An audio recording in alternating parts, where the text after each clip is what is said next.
let's actually start before the testimony on Tuesday and go back to a few years ago and talk about what the former governor did during COVID that put him in the center of controversy that is eventually partially what led to his resignation in 2021.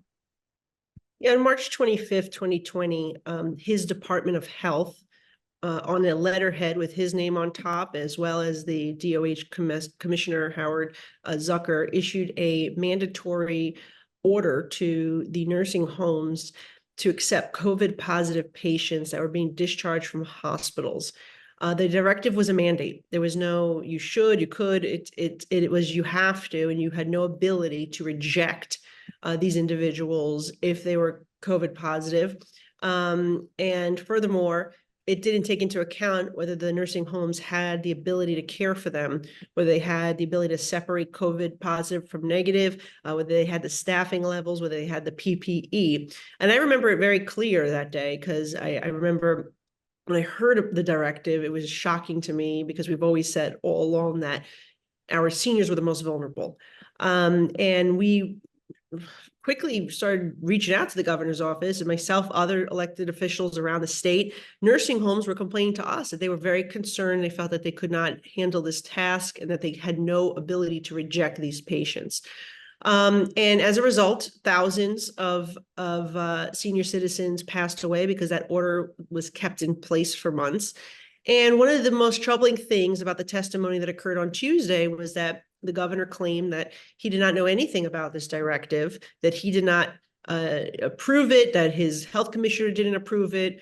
Somehow some mid-level staffer at the Department of Health put this deadly directive through on their own without any approval, which nobody believes that happened.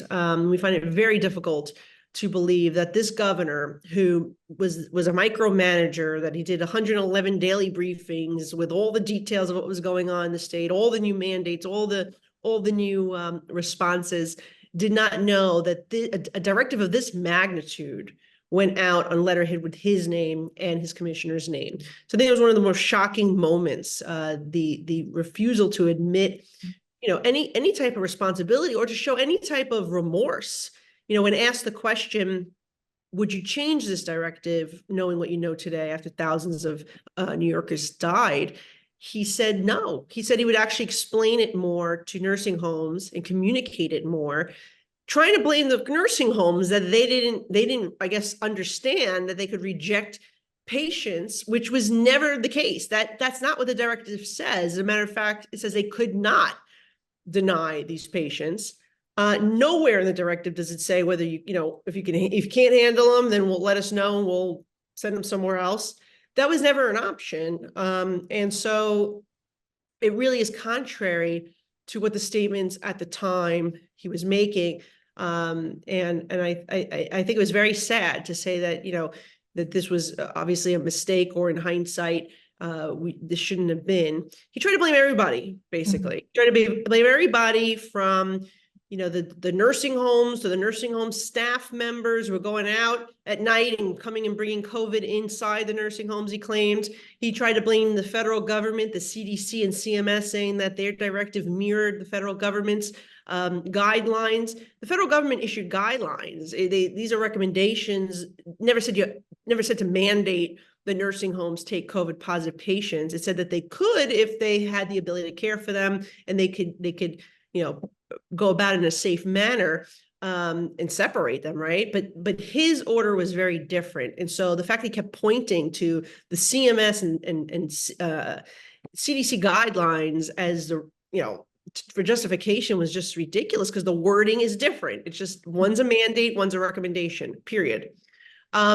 Well, in the past, I know that he has blamed also former President Trump by name as well. Was he blaming him as well? He blamed President Trump, but more on why his reporting numbers were so low. He blamed two people. He blamed the Attorney General, who he felt put out a report right before the governor was going to unveil his report with accurate numbers to the state legislature, supposedly. And then he blamed the president, for claiming that he was overinflating numbers and that he should not be putting in presumed deaths in those figures. So he tried to blame everybody, and that was, I mean, he blamed the state legislature at one point. He blamed these federal agencies. He blamed the nursing homes. He blamed so many different people, except for himself. Took zero responsibility, showed zero remorse. And even if given the opportunity today, would he change the directive if he could edit it? And he said no. And that I thought was very unfortunate. And I think again, the buck stops with you when you're the governor of a state. If this happens in your administration, you should be turning the place upside down to figure out who was responsible. If it is a staff member, as he claims, the fact that we're here, thousands of seniors have died, and he didn't take the time to figure out who it was that did this under his name on the stationery, that's outrageous, and it's unacceptable. And that's why we feel like he's not being truthful with our committee.